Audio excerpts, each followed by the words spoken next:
This to realize in your day-to-day practices and daily practical life, once in the morning you have to tell yourself, एक बार तो सुबह में अपने आप को कहना ही है कि मेरे पास समय बहुत कम है.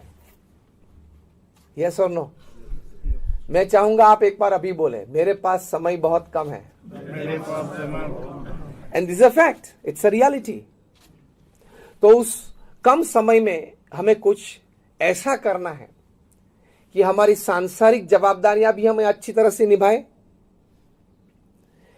कुछ सेवा प्रवृत्ति में भी हम लोग प्रवृत्त हो ताकि समाज को कुछ निस्वार्थ भाव से दे सके, जो भी क्षेत्र में, और हमारा चारित्र का गठन भी ऐसा हो कि हमारे आसपास के लोग जो हैं, जो मित्र हैं, संबंधी हैं, उनको भी एक पवित्र चारित्र की प्रेरणाएं दे सके. तो ये कम समय में हमें ये 3 बात करनी है, which is called work efficiency and time management. पहली बात, सांसारिक जवाबदारियां बराबर निभानी है. उसमें नौकरी, धंधा, व्यापार, परिवार, मित्र सब आ जाते हैं, वो सब सांसारिक जवाबदारी है. दूसरी बात, कोई छोटी मोटी संस्था में या छोटे मोटे कारण में निस्वार्थ भाव से समाज सेवा करनी है और कुछ समाज को निस्वार्थ भाव से प्रदान करना है, जो भी बन सके, जितना भी हो सके. और तीसरी बात यह है कि हमारा जीवन इतना पवित्र हो, शास्त्र के आज्ञा अनुसार हो, मतलब हमारा चारित्र का ऐसा निर्माण हो कि हमारे आसपास के 2, 5, 25 लोग ऐसे हैं जिनको हम प्रेरणा रूप बन सके, ताकि भविष्य की पीढ़ी में भी ये संस्कार आगे चलते रहे. स्वामी विवेकानंद एक बात करते थे, the greatest, the highest and the noblest contribution that a man can make for the society is a pure and spotless character. तो ये 3 बातें हमें कम समय में करनी है.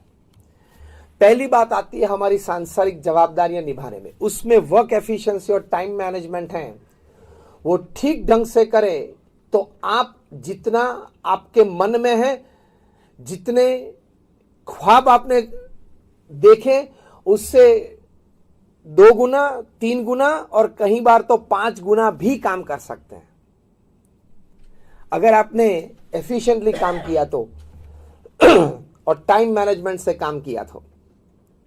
नॉर्मल व्यक्ति जो काम करता है रूटीन में, उससे 2 गुना, 3 गुना और 5 गुना भी आप कर सकते हैं. ये प्रिंसिपल्स अप्लाई होने चाहिए.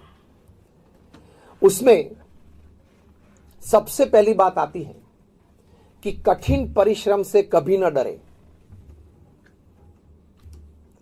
कठिन परिश्रम का कोई विकल्प नहीं है.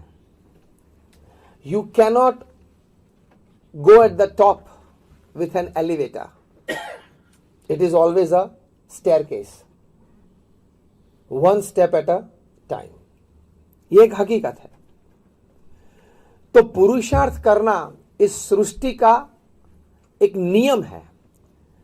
पशु पंखी है, वे भी पुरुषार्थ करते हैं. तो भगवान ने और कुदरत ने ये जो निर्माण किया है, उसमें पुरुषार्थ सभी के लिए अपने अपने क्षेत्र में रखा है.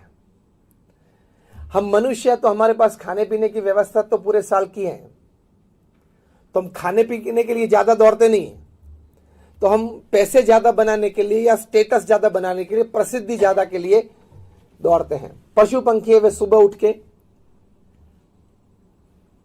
दौड़ते हैं अपना पेट भरने के लिए.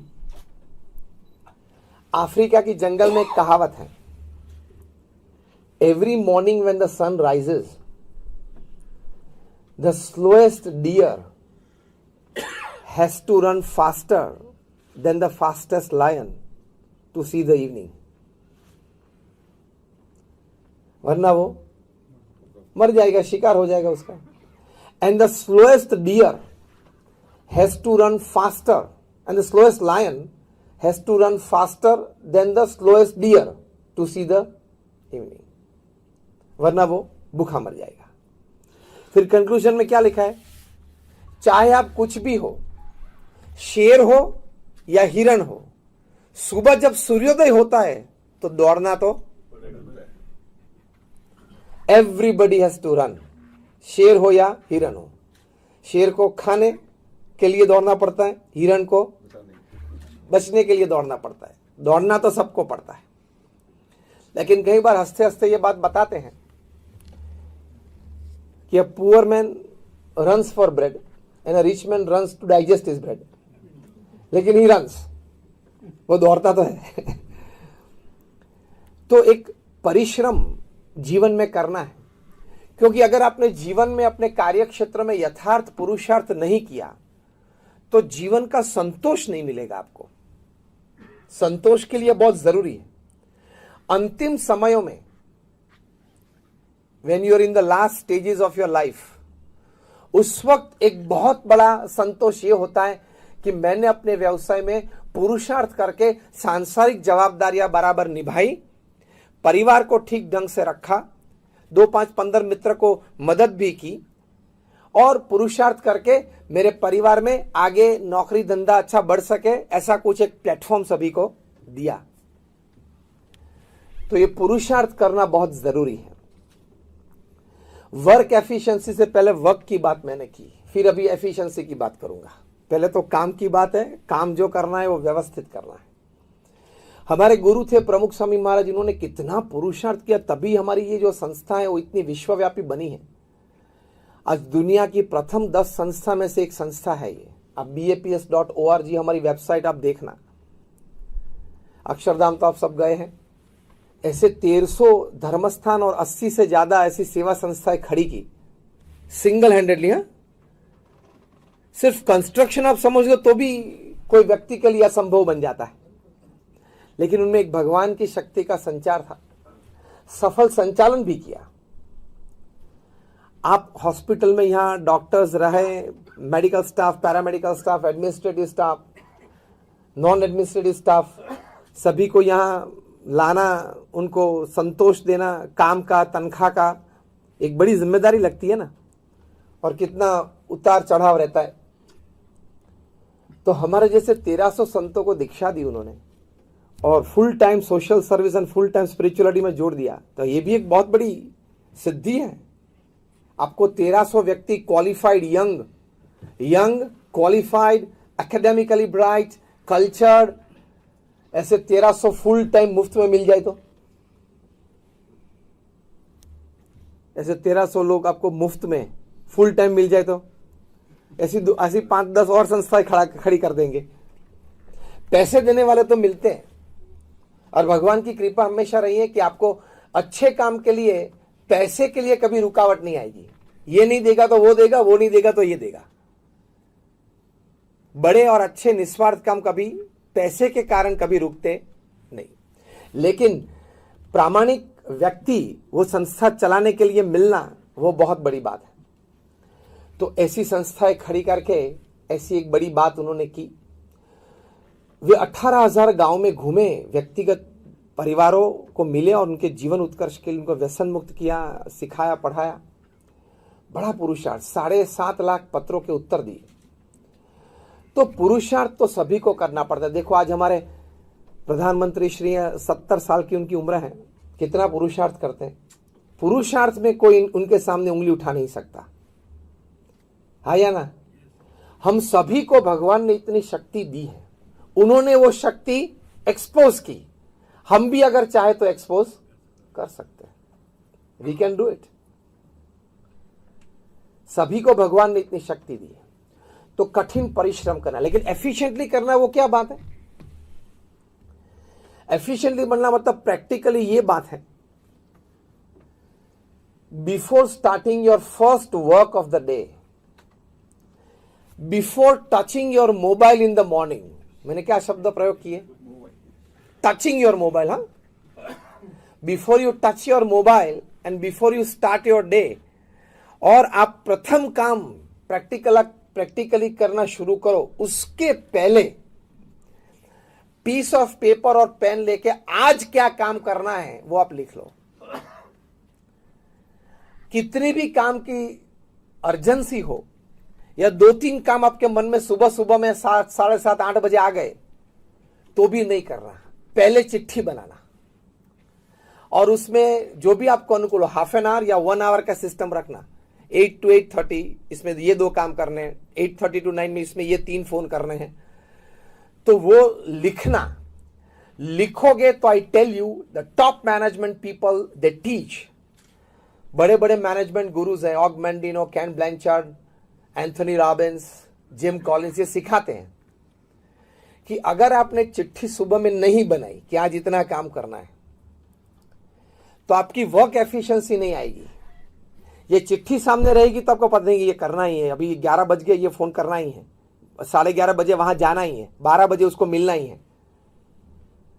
अगर चिट्ठी नहीं बनाई तो 2, 3, 5 का आप काम करेंगे, फिर ठीक है चलो होगा, करेंगे, चलो शाम को कुछ कर देंगे, 2 फोन है शाम को कर देंगे, तो पूरे दिन की एफिशिएंसी नहीं रहती। क्यों एफिशिएंसी? इसलिए नहीं रहती कि अलर्टनेस नहीं रहती है, और अगर अलर्टनेस रही तो एफिशिएंसी रहेगी। प्रोक्रेस्टिनेशन, आलस, वो नहीं आएगी। चिट्ठी बनाना बहुत जरूरी है। मेरे भी अभी ये गौमुखी में मेरी आज की चिट्ठी है। Only then you can work and work efficiently. और उसमें हर 2 घंटे 15 मिनट निकाल देना। आप लेट चलते ही होंगे, वो स्वाभाविक है। नहीं सोचा था ऐसा कुछ फोन आ गया, नहीं अपेक्षित ऐसी कोई बात आ गई, नहीं निमंत्रित ऐसे कोई लोग मिलने के लिए आ गए, आ सकते हैं, तो समाज है, व्यवस्था है, होता है। तो हर 2 घंटे में 15 मिनट निकाल देना, आप बहुत एफिशिएंटली शाम तक काम कर पाएंगे। और मनुष्य शरीर और मनुष्य बुद्धि की ताकत है, 8 घंटा 10 घंटा अच्छी तरह से काम कर सकता है। एक्चुअली आप तो सब साइंस के बैठे हो, मैं भी I am also a student of science.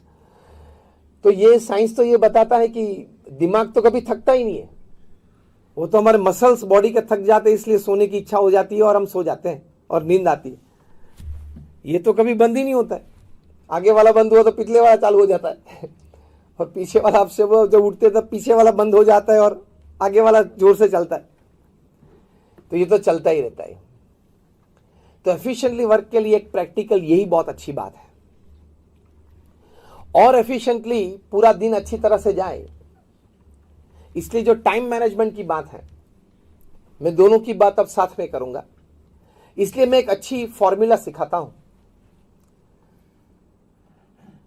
मैंने 500 से भी ज्यादा जीवन चरित्र पढ़े हैं, from Nelson Mandela to Og Mandino to Winston Churchill, Mahatma Gandhi, Sardar Patel, Sachin Tendulkar, सभी के। और 15,000 से ज्यादा ऐसे छोटे मोटे कार्यक्रम में प्रवचन दिया है। अपनी संस्था में, जो हमारी इतनी बड़ी संस्था है, उसमें भी सभी प्रकार की छोटी मोटी ऐसी प्रवृत्ति में आई एम फुल्ली इन्वॉल्व। तो उससे एक फॉर्मूला मैंने डिजाइन की है, जो मैं सभी कॉर्पोरेट्स या कार्यशील व्यक्ति को बताता हूं। वो है 8+8+8 की फॉर्मूला है। आपके पास दिन में 24 घंटे हैं, उसको आप डिवीजन करें 8+8+8 सिस्टम में। प्रथम 8 घंटे हैं वो आपका निस्वार्थ, मतलब निष्ठावान पुरुषार्थ, जो भी व्यवसाय में आप हैं उसकी बात हमने की। दूसरे जो 8 घंटे हैं वो अच्छी नींद या आराम। Don't compromise on that, otherwise you will invite all sorts of physical, mental and emotional issues. Doctors जो बैठे, मैं सही बात कर रहा हूं? कितने डॉक्टर्स बैठे हैं? Just raise your hands. हाँ, कहीं बैठे हैं, तो मैं सही बात कर रहा हूं ना। Don't compromise on your sleep. तो दूसरे जो 8 घंटे उसमें अच्छी तरह से नींद या आराम। तीसरे जो 8 घंटे हैं वह बहुत इंपॉर्टेंट है। If you can live it well, you enjoy your life and you win your life. If you don't live it well, you may lose your life. तो तीसरे जो 8 घंटे हैं वो ये बात है। इसमें हम सिखाते हैं 3 F, 3 H और 3 S। 3 F ये बात है, फैमिली, फ्रेंड्स और फेथ। मतलब तीसरे 8 घंटे में से ये 9 डिपार्टमेंट में आपको तीसरे 8 घंटे बिताने हैं। 3 F मतलब फैमिली, फ्रेंड्स और फेथ। 3 H मतलब हेल्थ, हाइजीन और हॉबी, 3 H, और 3 S है सोल, सर्विस और स्माइल।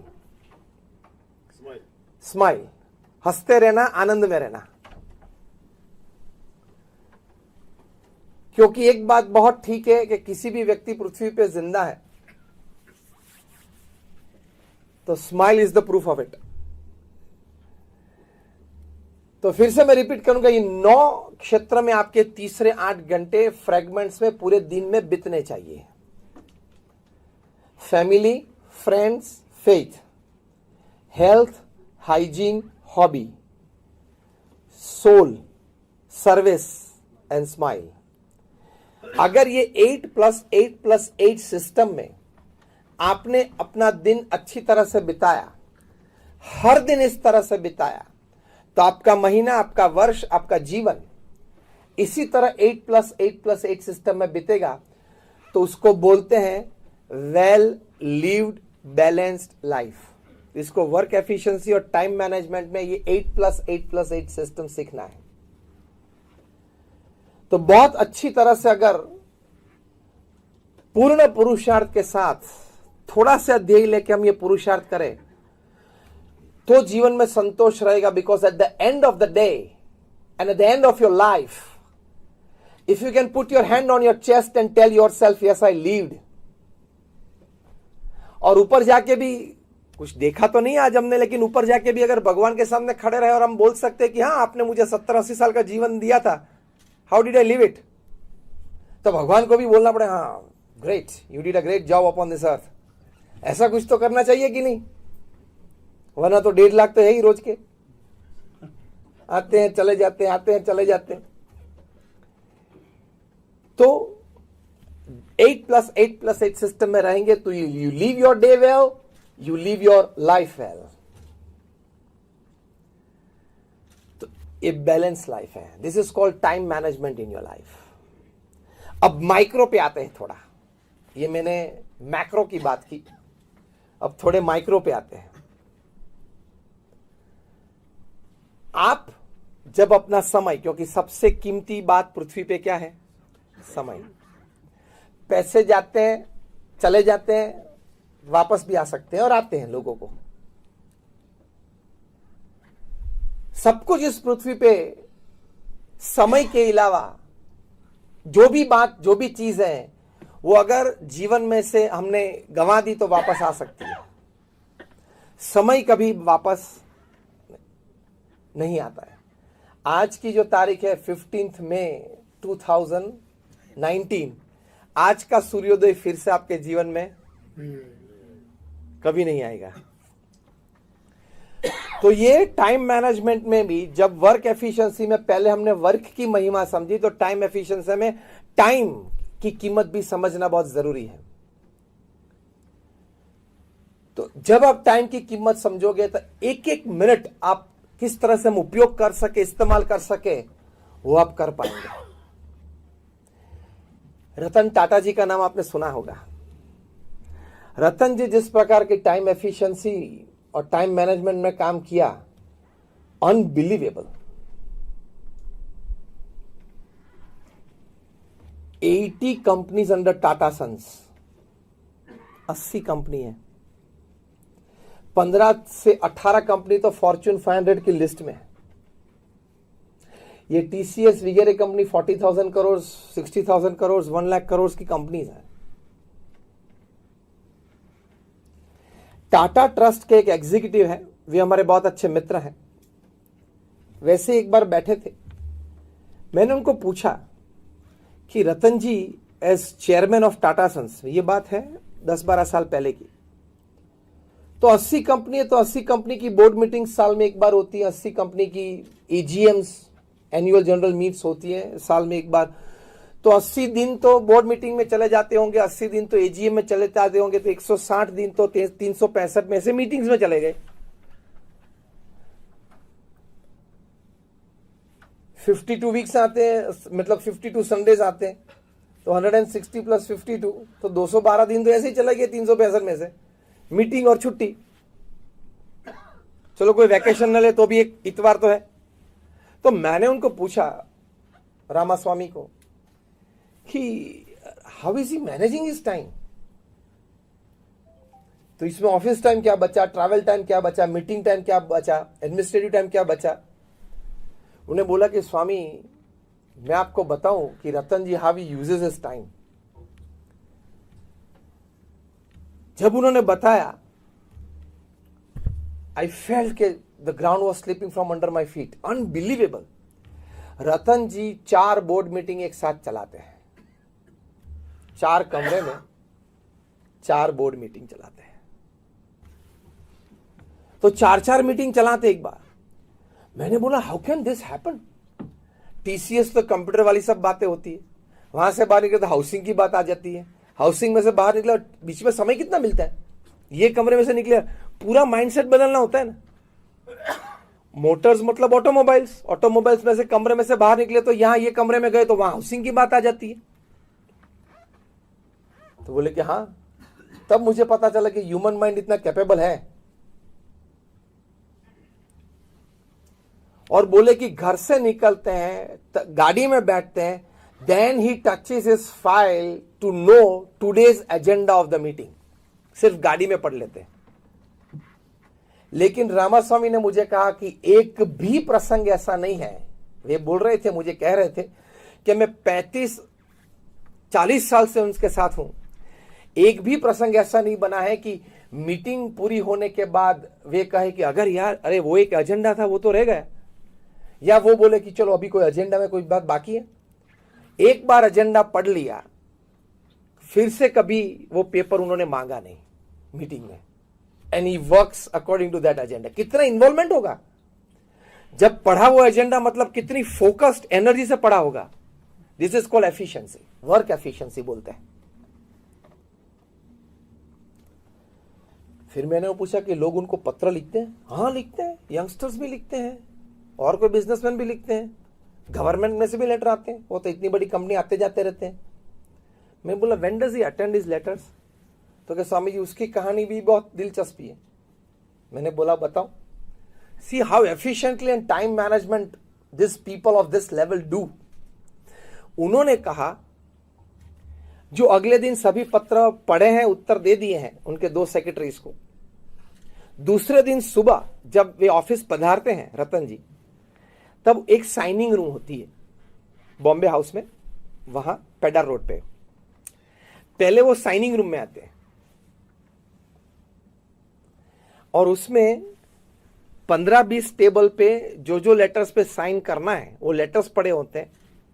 ड्राफ्टिंग मशीन होता है और उसमें पेन रखी होती है। एक पेन पकड़ के साइन करे, सभी 20 लेटर में ओरिजिनल साइंस होती है, ओरिजिनल पेन से, ड्राफ्टिंग मशीन से साइन करके अंदर चले जाते हैं।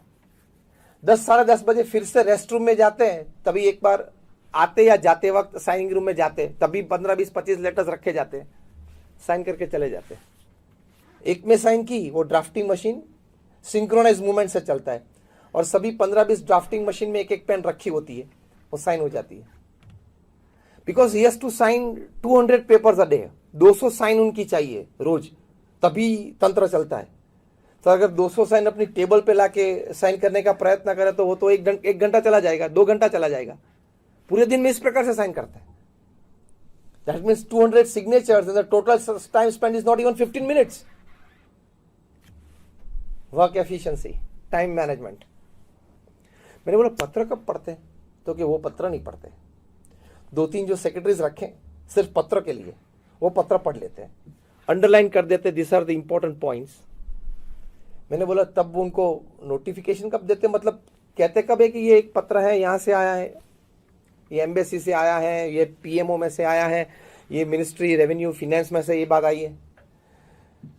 जब वे अपनी ऑफिस से खड़े होके रेस्ट रूम जाते हैं, ऑफिस से खड़े होकर लंच के लिए जाते हैं, ऑफिस से खड़े होकर गाड़ी तक जाते हैं, गाड़ी से ऑफिस तक आते हैं, तभी ये सेक्रेटरीज इंटरवल्स में खड़े होते हैं 2-2, 3-3 लेटर लेके कि सर बेल्जियम एम्बेसी से ये लेटर है, ये क्या करना है, एनी आंसर्स के, डू दिस।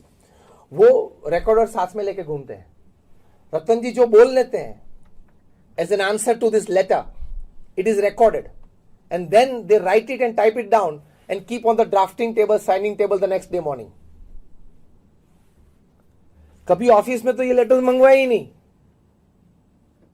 एफिशिएंसी से काम करते हैं। हमारे गुरु है महंत स्वामी महाराज, अभी उनकी उम्र 85 साल की है, he is 85। He reads and answers more than 150 letters a day. लोग उनको अपने व्यक्तिगत प्रश्नों के लिए, पारिवारिक प्रश्नों के लिए महंत स्वामी महाराज को लिखते हैं। 150 से ज्यादा पत्र पढ़ते हैं, मतलब उनके भी सेक्रेटरीज हैं, पढ़ते हैं, उनको एसेंस देते थे, वे जवाब दे देते हैं, वे लोग लिख लेते हैं बाद में रात को, और सुबह उनके पास साइनिंग के लिए आ जाते हैं। लेकिन at the age of 85 150 letters वे साइन करते हैं रोज। ये जिम्मेदारी है इतनी बड़ी संस्था की। आप में से कौन ट्रस्टी सतीश जी 85 साल के हुए? देखो बैठे हैं, ये आदर्श है सभी के। तो आप भी जब 85 90 हो तब यहीं बैठना है। हाँ, सेवा तो सेवा ही है। जब 85 हो तब यही करना, बाकी का वो यतीश करेगा, धंधे का जो है वो करेगा। आप यहां बैठ जाना। मतलब अगर आप चाहे तो स्फूर्ति से, आनंद से, with energy you can always do social service. हृदय से अगर हो तो आपकी एफिशिएंसी बढ़ जाती है, टाइम मैनेजमेंट अच्छी तरह से बढ़ जाता है। तो ऐसी बातें, मतलब 80 कंपनीज को कंट्रोल करना, जब वे चेयरमैन थे और 40-50 साल तक वे चेयरमैन रहे। अभी तो वो चेयरमैन एमेरिटस है, एग्जीक्यूटिव चेयरमैन नहीं है रतन जी। लेकिन ये जिम्मेदारी 50 साल तक ये निभाना, वो बहुत बड़ी बात होती है। मलाड में थे, मुंबई का एक सबब है मलाड, वहां थे, बहुत बारिश आ रही थी। वे तो अपनी रोल्स रॉयस में बैठे थे रतन जी, सिक्योरिटी व्हीकल आगे था, एक सिक्योरिटी व्हीकल पीछे था, और सिग्नल पे खड़े थे। उनकी नजर एक कपल पे पड़ी, यंग कपल था, हस्बैंड वाइफ से, छोटा सा बच्चा था, मतलब 1.5 साल का होगा। उनके पास 2 व्हीलर था। बारिश बहुत थी, पानी भर गए थे, इसलिए उनका व्हीकल बंद पड़ गया। वो किक मारते थे, लेकिन चालू नहीं हो रहा था,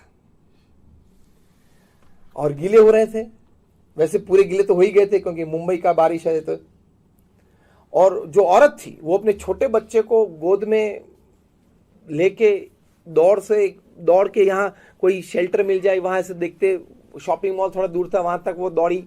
ये सब रतन जी ने रोल्स रॉयस में बैठे बैठे पूरा देखा।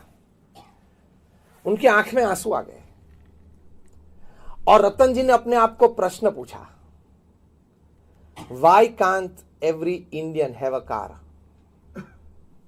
हर एक भारतीय को एक कार चाहिए। और दूसरा वाक्य वे बोले, every Indian must have a car and I will give a car to every Indian for just 1 lakh rupees.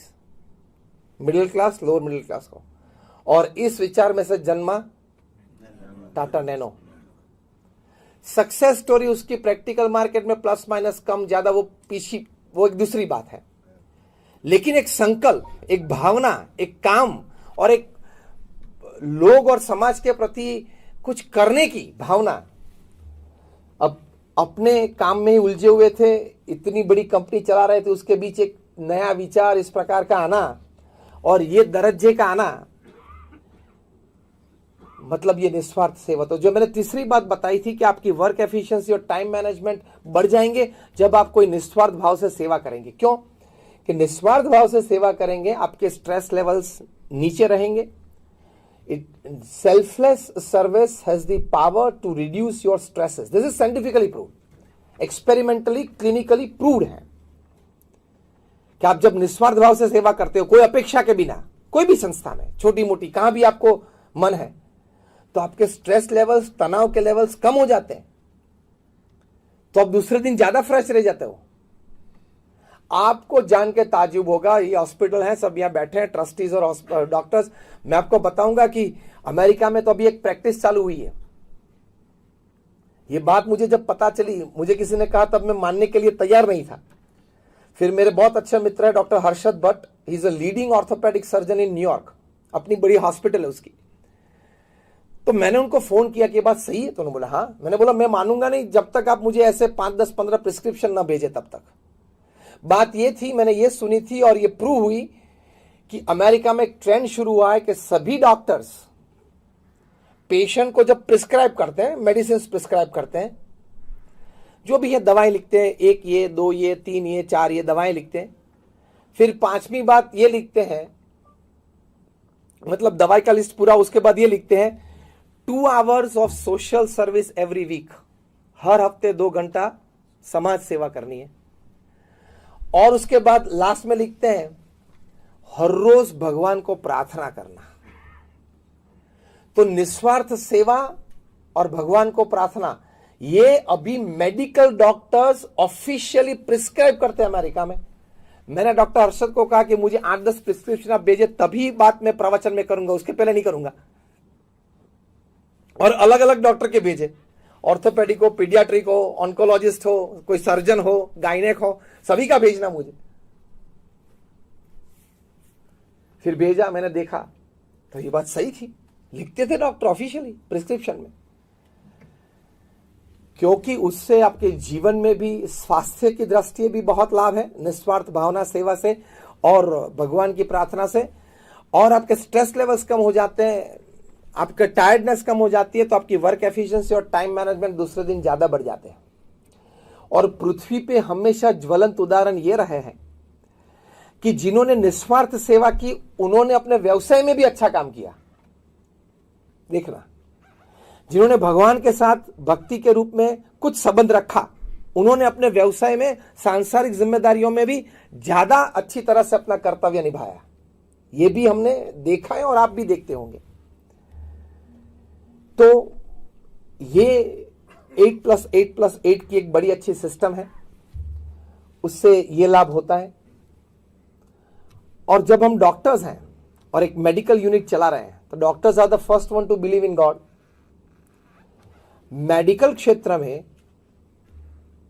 Management क्षेत्र में, सोशल रिलेशनशिप गुरुज जो हैं, हेल्थ गुरुज हैं, वे सभी आज भगवान में श्रद्धा की बात करते हैं। मतलब मेडिकल क्षेत्र, मैनेजमेंट क्षेत्र, सोशल रिलेशनशिप क्षेत्र, ये तीनों क्षेत्रों में भगवान के प्रति श्रद्धा की बात बहुत बार आई है। आपको जान के शायद आश्चर्य लगेगा कि 50,000 से भी ज्यादा research papers national international seminars में पेश हुए हैं, साइंस सेमिनार्स में, by man of science, not by man of philosophy, man like us, by man of science, where they have proved experimentally, clinically, how some relation with God, connection with God, भगवान को आप प्रार्थना करें, नाम स्मरण करें, दर्शन करें, इससे आपको फिजिकल, मेंटल, इमोशनल लाभ कितने होते हैं, ये प्रूव हुआ है। 500 से ज्यादा की कॉपी तो मेरे पास है 50,000 में से। तो आपको जीवन में अच्छी तरह से सफलता और संतोष, ज्यादातर मैनेजमेंट गुरुज आज सफलता की बात करते हैं, success in life. When I talk I say success plus satisfaction. सभी सक्सेस सेटिस्फैक्शन में रूपांतरित नहीं होते हैं। Even after being a most successful person in some of the fields, people commit suicide. ये परिस्थिति होती है, मतलब आप सक्सेसफुल हुए लेकिन संतुष्ट नहीं हुए, तभी तो ये बारी आई। तो उसके लिए भगवान के साथ संबंध रखना बहुत जरूरी है। तो आपकी वर्क एफिशिएंसी बढ़ेगी, वर्क रिजल्ट भी बढ़ेगा। कि जो सर्जन्स हैं उनको ऐसे अनुभव हुए हैं, सभी जो डॉक्टर्स यहां बैठे हैं, सभी जो मेडिकल लाइन से संबंधित व्यक्ति जो यहां हैं, मैं आपको एक बुक सजेस्ट करता हूं। डॉक्टर बर्नीस सीगल ने यह बुक लिखी है, डॉक्टर बर्नीस सीगल, उन्होंने ये बुक लिखी है और बुक का टाइटल है love, peace and healing. Love, peace and healing. इस पुस्तक में उन्होंने हकीकत जो प्रसंग बने हैं उस प्रसंग डिस्क्राइब किए हैं, और इसी बुक का प्राइम टाइम अमेरिका में टीवी शो हुआ था, प्राइम टाइम टीवी शो हुआ था, और सभी को पेश किया था उन्होंने मंच पे। कहीं सही बातें उसमें लिखी है, रियल एग्जांपल्स लिखे। मैं 2 मिनट में एक एग्जांपल आपके पास रखूंगा। बात यह बनी कि कैलिफोर्निया में, लॉस एंजलिस में कोई एक लेडी थी, उनकी उम्र होगी शायद 70-75 साल की, अकेली थी। उसको एक विचार है कि मुझे कुछ समाज सेवा करनी है, अभी थोड़ी तंदुरुस्त हूं, कहां जा सकती हूं तो कुछ करे, क्या करूं क्या करूं क्या करूं। बहुत श्रद्धा वाली थी वो। बाजू में कैंसर हॉस्पिटल थी, वहां जाके डॉक्टर को, ऑन्कोलॉजिस्ट को वे मिली और कहा कि मुझे कुछ सेवा करनी, I want to pray for the patients. और तो कुछ, मैं 75 साल में अकेले हूं, कुछ नहीं कर सकती हूं ज्यादा, लेकिन प्रार्थना तो कर सकती हूं। तो आप मुझे जो 4th स्टेज कैंसर वाले हैं उनके फोटोग्राफ्स आज मुझे दे, मैं घर में, अपने घर मंदिर में, घर में जो हमारा छोटा सा जो देवस्थान होता है, वहां देवस्थान में ये फोटो भी भगवान के साथ रखूंगी, और जब मैं प्रार्थना करूंगी, भगवान को अपनी पूजा करूंगी, तब इनके लिए भी करूंगी। तो डॉक्टर ने कहा हाँ भाई ठीक है, चलो, इसमें कोई नुकसान तो है नहीं। उन्होंने 2-3 फोटोग्राफ्स उनको दिए कि ये पेशेंट अभी मेरी हॉस्पिटल में 4th स्टेज में, और महीने में, 4 महीने में शायद उनकी मृत्यु निश्चित है। घर जाएगी वो, रखेगी, प्रार्थना करेगी, और प्रार्थना में भगवान को कि इनके छोटे बच्चे हैं, बीबी हैं, छोटा सा संसार है, आप कृपा करें, इनको रोग मुक्त करें, ऐसी प्रार्थना करती थी। फिर अपने आप को इमेजिन करती थी कि मैं डॉक्टर बन गई, और डॉक्टर बन के मैं उनके शरीर में प्रवेश करती हूं, और उनके ढेर सारे जो कैंसर के जम्स है वो एक ही जगह पे जमा हुए हैं, और मेरे हाथ में एक बहुत बड़ा पौधा है, मैं लेके सबको बाहर निकालती हूं, और अभी वो कैंसर मुक्त हो गया। Just imagination. माइंड पावर कितना है मैं आपको बोलता हूं। ये मैं कोई इमेजिनेशन की बात नहीं कर रहा हूं। डॉक्टर बर्नी सीगल, पुस्तक का नाम है लव, पीस एंड हीलिंग, बहुत प्रसिद्ध पुस्तक है मेडिकल फ्रेटर्निटी में। तो 2 महीने के बाद वो वापस गई तो ये तीनों पेशेंट डिस्चार्ज में थे। तो पूछा क्यों भाई, पता नहीं क्या हुआ मिरेकल, लेकिन उनके अभी लास्ट रिपोर्ट दो बार निकाले, कैंसर ही नहीं है उनको, 4th स्टेज कैंसर से वापस आए। फिर उन्होंने ये प्रैक्टिस चालू रखी। डॉक्टर बर्नी सीगल ने ये पुस्तक में लिखा है 36 से ज्यादा कैंसर पेशेंट्स को सिर्फ प्रार्थना से उन्होंने नॉर्मल कर दिया। इतनी ताकत हमारे माइंड पावर में भी है, गॉड पावर में भी है, उन दोनों के कनेक्शन में भी है। अगर यहां अग्रेसन हॉस्पिटल में से 50 कैंसर पेशेंट्स वापस अच्छे होके जाए तो आपकी इज्जत कितनी बढ़ जाएगी बेंगलुरु में? टेल मी यस और नो। तो इसमें आप प्रार्थना के एलिमेंट जुड़ दें, दवाई भी अच्छी करें, ऑपरेशंस भी करें, ये भी करें। मैं ये नहीं बोलता हूं सिर्फ इनके पे डिपेंडेंट रहे, लेकिन add one more element, add one more treatment element. दवाई देते हैं, ऑपरेशंस करते हैं, इसके साथ प्रार्थना भी जोड़ दें, तो आपकी वर्क एफिशिएंसी, वर्क रेशियो कितना अच्छा बढ़ गया। इतने अच्छे पेशेंट्स, इतनी अच्छी रिजल्ट आती है। तो ये लव, पीस एंड हीलिंग पुस्तक में ये लिखा है। बहुत अच्छी बात लिखी। ये तो मैंने एक बात आपको की, न्यूयॉर्क में इसी पुस्तक, ये सभी को, ये पेशेंट्स को, ये व्यक्ति को डॉक्टर बर्नी सीगल ने प्राइम टाइम अमेरिकन टीवी पे पेश किया, और मिलियंस ऑफ व्यूअर्स ने ये सब देखा है। न्यूयॉर्क में एक व्यक्ति का हाथ गाड़ी के नीचे आ गया और पूरा क्रश हो गया। इसमें तो कितने सारे बोन्स होते हैं, छोटे छोटे, पाम में, हैंड में, सभी क्रश। ट्रक के नीचे अगर ये हाथ आ गया तो कैसा बन जाता है, एकदम ऐसा लूज हो गया। सभी ने कहा इसमें कोई सर्जरी पॉसिबल नहीं है, इस तरह से जियो या यहां से काट दो, जो भी आपको करना है। अमेरिका में सभी बड़े बड़े ऑर्थोपेडिक सर्जन्स ने यही सजेशन किया। ये व्यक्ति ने कहा कि माइंड में बहुत पावर है, और माइंड कनेक्शन विद गॉड, इसमें बहुत पावर है। अपना हाथ टेबल पे रख के, हाँ दवाई वो जो है वो लेता था, इंजेक्शन जो लेने वो लेता था, लेकिन वो इमेजिनेशन करे रोज शाम को कि God is coming to my house, and then he has started operation on my last finger first. फिर वो गॉड के साथ कॉन्वर्सेशन करेगा, भगवान जरा धीरे, हाँ पेन प्लीज सर, पेन हो रहा है, पेन हो रहा है। इतना कनेक्शन रखता था वो, इमेजिनेशन ये रखता कि भगवान मेरा ऑपरेशन कर रहे हैं। और फिर 1 घंटा ऑपरेशन चला, फिर वो अपने आप ही उस पर एक बैंडेड बांध देता था कि ये ऑपरेशन करने के बाद बैंड कर दिया, ये लगा दिया, फिर दूसरे दिन दूसरा इमेजिनेशन, अब भगवान दूसरी बार आए मेरे घर में, डॉक्टर के स्वरूप में, व्हाइट एप्रन पहना है, स्टेथोस्कोप है, आए, ये ऑपरेशन चालू किया। फिर अपने आप बैंडेड कर देता था उसको। After 40 days he could lift 20 kgs with that hand, absolutely normal, like you and me. ये प्रसंग भी डॉक्टर सीगल ने लव, पीस और हीलिंग में लिखा है। ये बात सभी सही है। तो आपको वर्क एफिशिएंसी बढ़ानी है, मतलब आपका वर्क रिजल्ट बढ़ाना है, तो एक अच्छा एलिमेंट ये भी है। सतीश जी, तो ये एक सुझाव है। अभी ये मैंने जो 2 प्रसंग अभी कहे, तो उससे ये एक सुझाव है आप सभी को, बड़े लोग यहां सब बैठे हो, तो रोज सुबह को एक टाइम फिक्स कर दो और शाम को एक 5-5 मिनट का, जो सब प्रार्थना में साथ एक साथ जुड़ जाए। सुबह में जो करे उसमें शायद ऐसे कि कोई काम में हो, इमरजेंसी में हो, ऑपरेशन में हो, ना आ सके तो वो शाम को आए। 2 बार सभी को आने की जरूरत नहीं है।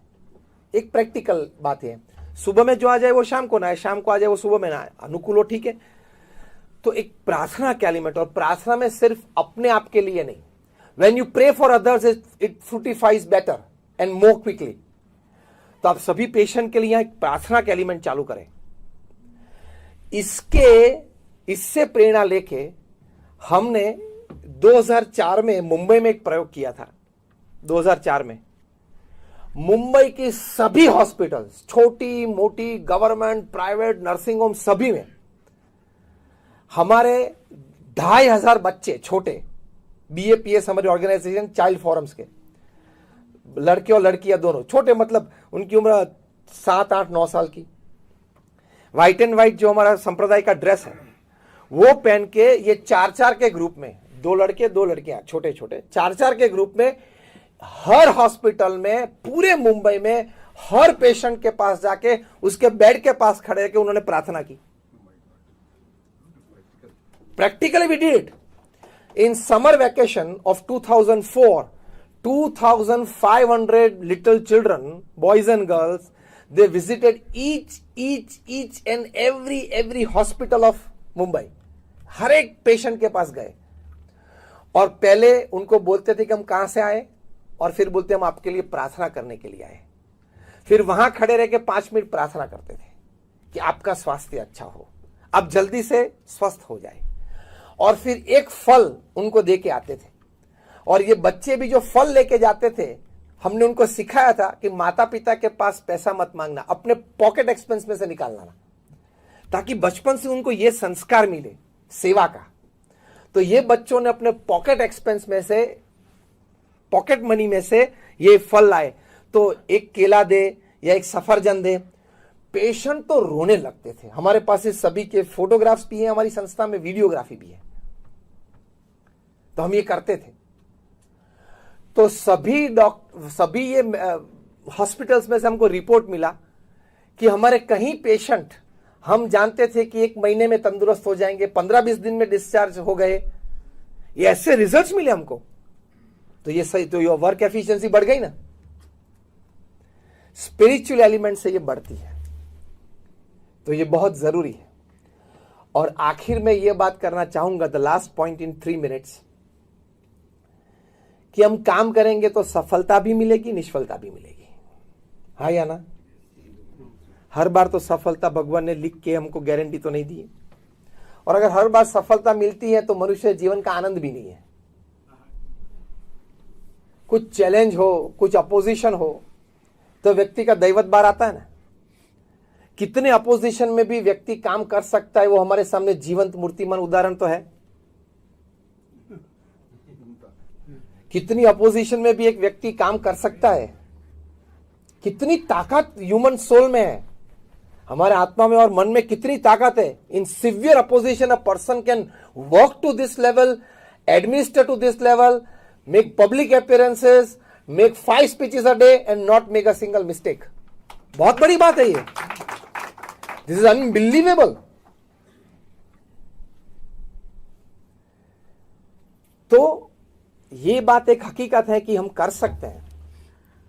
तो सफलता भी मिलती है, कभी निष्फलता भी मिलती है, लेकिन हमारे अंतर में इतनी ताकत भगवान ने रखी, वी मस्ट एक्सपोज इट। तो जब निष्फलता मिले तब वर्क एफिशिएंसी हमारी कम हो जाती है कि यार ये ठीक नहीं हुआ, निराश हो जाते हैं, थोड़ा स्ट्रेस आ जाते हैं, दूसरे दिन काम में मजा नहीं आती है। डॉक्टर नेविल हैकर ऑस्ट्रेलिया के बहुत बड़े सिडनी के फिजिशियन है। 1992 में अहमदाबाद में एक फिजिशियंस कॉन्फ्रेंस हुई थी, जब भी हमारा अहमदाबाद अक्षरधाम का ओपनिंग सेरेमनी था। तो हमको पता चला कि इतनी बड़ी एक फिजिशियन कॉन्फ्रेंस है वहां, तो हम वहां गए सभी को निमंत्रित करने के लिए कि आप हमारे अक्षरधाम देखने के लिए पधारें। हम सभी व्यवस्था करते हैं, बस की व्यवस्था करेंगे अहमदाबाद से गांधीनगर तक की, भोजन भी हमारे साथ करना। तो पूरी बस भर के 50 फिजिशियंस आए थे, उसमें डॉक्टर नेविल हैकर भी आए थे। फिर हमें पता चला उनकी प्रोफाइल देख के, तो ये भाई साहब बहुत बड़े डॉक्टर हैं। फिर सोचा कि शाम तक रुकने वाले, उनका शाम को मंच पे सम्मान भी कर ले। हमारे गुरु प्रमुख स्वामी महाराज को ये बात बताई, प्रमुख स्वामी महाराज को व्यक्तिगत मिले, बातचीत कुछ हुई, परिचय हुआ कार्य के बारे में। प्रमुख स्वामी महाराज ने डॉक्टर नेविल हैकर को एक बहुत अच्छा प्रश्न पूछा। प्रमुख स्वामी महाराज ने कहा कि साहब आपका काम भी बहुत अच्छी तरह से करते हो, प्रामाणिक रूप में करते हो, इन्होंने बताया, मतलब जो पीआर गाइड था उन्होंने बताया। लेकिन प्रमुख स्वामी महाराज ने पूछा कि साहब आप चर्च में जाते हो, भगवान को प्रार्थना करते हो? तब उन्होंने कहा कि Swami ji, frankly telling, my hospital is my church and my patient is my God. उनकी फिलॉसफी थी कि ये है। प्रमुख स्वामी महाराज को ये अच्छा लगा, उनकी ये भावना, इनकी ये जीवन भावना, सेवा की भावना। फिर भी प्रमुख स्वामी महाराज ने इंसिस्ट रखा कि फिर भी जो चर्च है, मतलब स्पेशल जो धर्मस्थान है, आप क्रिश्चियन है इसलिए चर्च, तो आप जाना हफ्ते में एक बार और प्रार्थना करना। तो उनकी मुखाकृति से पता चला कि उनको ये बात ज्यादा मतलब एक्सेप्टेबल नहीं ज्यादा लगी। तो प्रमुख स्वामी महाराज एक बहुत अच्छा प्रश्न उनको पूछा। ये प्रश्न के उत्तर में उनको श्रद्धा बैठ गई। प्रश्न क्या पूछा? प्रमुख स्वामी महाराज ने उनको पूछा कि सर, कभी ऐसा होता है कि बहुत बड़ा, बहुत गंभीर और क्रिटिकल ऑपरेशन होता है और आप अच्छी तरह से कर सकते हो? वे सर्जन थे। तो बोला कि कोई ऐसा कठिन कोई ऑपरेशन और आप अच्छी तरह से कर सको तो आप एकदम आनंदित हो जाता है कि yes, there is a good achievement today. तो क्या हाँ, और होना ही चाहिए। प्रमुख स्वामी महाराज ने दूसरा प्रश्न पूछा, और कभी ऐसा बनता है और बना है कभी जीवन में कि ऑपरेशन एकदम सिंपल हो और आपको जजमेंट होगी तो हो जाएगा, और फेलियर हुआ और पेशेंट मर गया? तो क्या हाँ स्वामी जी, ऐसा भी हुआ है। तब आप दुखी हो जाते हो? उन्होंने बोला बहुत दुखी हो जाता हूं। तीसरा प्रश्न प्रमुख स्वामी ने पूछा कि कभी आपने जजमेंट लिया हो कि ये दर्दी को ये दर्द ज्यादा रहेगा, तभी कभी कम समय में पूरा हो जाता है, और कभी ये दर्दी को ये प्रॉब्लम सॉल्व हो जाना चाहिए तो लंबे साल तक आपके पास वही दर्द के लिए वो आता रहता हो? तो क्या वह ऐसा भी बना है? तो तभी कभी आप डिस्टर्ब हो जाते तो क्या हो जाता हूं ना? प्रमुख स्वामी ने पूछा कि ऑपरेशन सक्सेसफुल हो या फेलियर हो, आपको स्थिर रहना बहुत जरूरी है, तो आपकी एफिशिएंसी बढ़ेगी, काम की स्टेबिलिटी बहुत जरूरी है। डॉक्टर नेविल हैकर ने कहा कि स्वामी जी, मैं इसी प्रश्न का उत्तर ढूंढ रहा हूं कितने सालों से कि वेदर मैं सक्सेसफुल हूं या फेलियर हूं कोई भी एक ऑपरेशन में, लेकिन मेरी स्थिरता तो बनी रहनी चाहिए। प्रमुख स्वामी महाराज ने कहा उसके लिए हमारे श्रीमद् भगवद गीता में भगवान श्री कृष्ण ने कहा है, कर्मण्येवाधिकारस्ते मा फलेषु कदाचन। भगवान कृष्ण ने अर्जुन को कहा है कि कर्म करना तेरी फर्ज है और अधिकार है। जो भी तेरे पास शक्ति है, बुद्धि है, कला है, वो सब put all your resources in your work, सभी रख देना। लेकिन अंतिम परिणाम भगवान क्या कहते हैं? मैं तय करूंगा, क्योंकि तूने तो तेरा ऑपरेशन अच्छा कर दिया, लेकिन मैंने तय किया है कि ये पेशेंट को ये निमित्त खड़ा करके मुझे उसकी आयुष्य पूरी करनी है। तो आपने तो डॉक्टर के रूप में हर बार जो आप करते हो उसी तरह अच्छी तरह से ही ऑपरेशन किया है, लेकिन उसकी आयुष्य पूरी हो गई है और मैंने ही ये निमित्त खड़ा किया है रोग का उसकी आयुष्य पूरी करने के लिए। फिर आप कितना भी अच्छा ऑपरेशन करेंगे फिर भी हो जाएगा, सिंपल। उसने बोला कि Swami ji, this is a very fantastic thought process. Pramukh Swami महाराज ने बोला हमारे श्रीमद् भगवद गीता में ये बात है, भगवान श्री कृष्ण ने कही है। उन्होंने बोला बहुत अच्छी बात है Swami ji, I must take this back home. तो हमारी वर्क एफिशिएंसी के लिए हमारी स्टेबिलिटी बहुत जरूरी है, स्टेबिलिटी के लिए ये अंडरस्टैंडिंग बहुत जरूरी है। क्या कि हमारे पास जो भी बुद्धि शक्ति जो भी है, कला, वो हमारे कार्य में पूरी तरह से रख देनी है। और फिर शाम को प्रार्थना करके, स्वामी जो भी परिणाम मुझे मिला मुझे मंजूर है। तो ये स्थिरता रहेगी तो काम अच्छी तरह से कर पाओगे, एफिशिएंटली कर पाओगे।